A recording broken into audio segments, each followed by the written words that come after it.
Dans ce mini BD Mag édition spéciale, Filet rencontre Don Rosa. Le dessinateur du légendaire Picsou reviendra sur sa carrière, sa vision de la bande dessinée aux États-Unis et du fonctionnement de Disney, ainsi que sur la famille de notre ami l'oncle Picsou.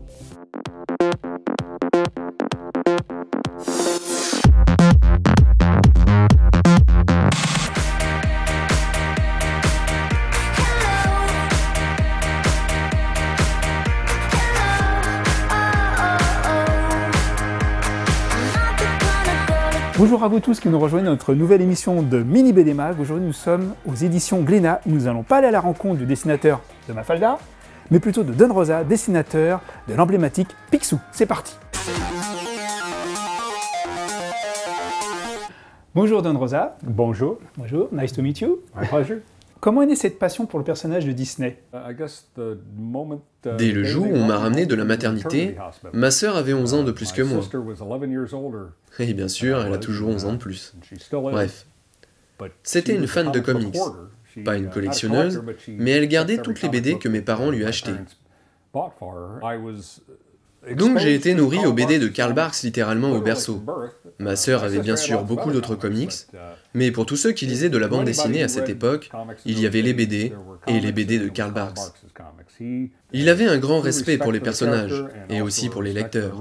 Vous savez, il ne prenait pas les enfants pour des imbéciles. L'oncle Picsou semblait avoir le premier rôle. Ses histoires étaient les plus intéressantes, elles avaient plus d'aventures, plus de lieux authentiques.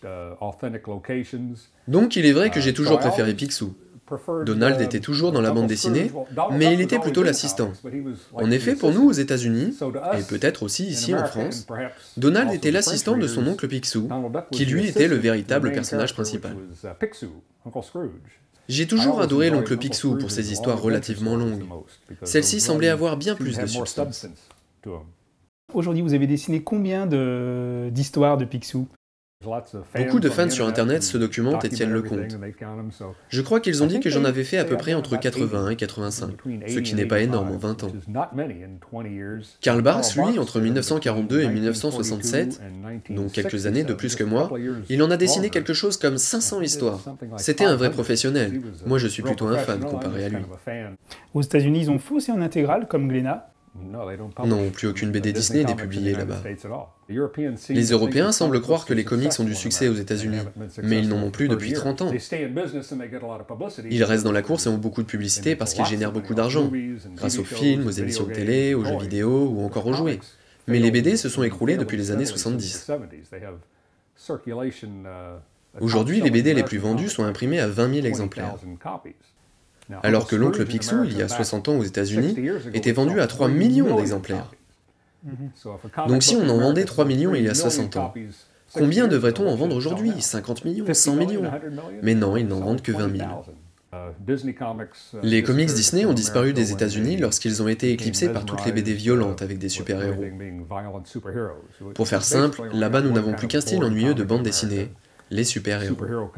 Et c'est extraordinaire parce que dans l'univers de la bande dessinée, il n'existe aucun personnage qui a un aussi vaste arbre généalogique. Tous les personnages de cet arbre généalogique ont été créés par Karl Barks. Même ceux qui remontent à des temps très anciens sont tous apparus dans les bandes dessinées Picsou dans les années 40 et 50. Karl Barks a mentionné le père de Picsou, donc j'ai créé sa mère. Il a créé la grand-mère de Donald, donc j'ai dû créer son grand-père. Dans la série ci présente, comme il s'agit de la vie de Picsou, j'ai représenté celle-ci.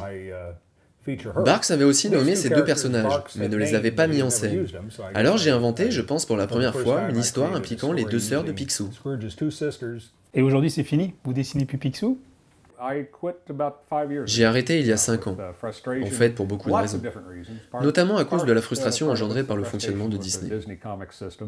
Parce que vous savez, peu importe le succès d'un comics ou le nombre de fois qu'il est réimprimé dans le monde, il n'y a pas de partage avec l'auteur et l'artiste.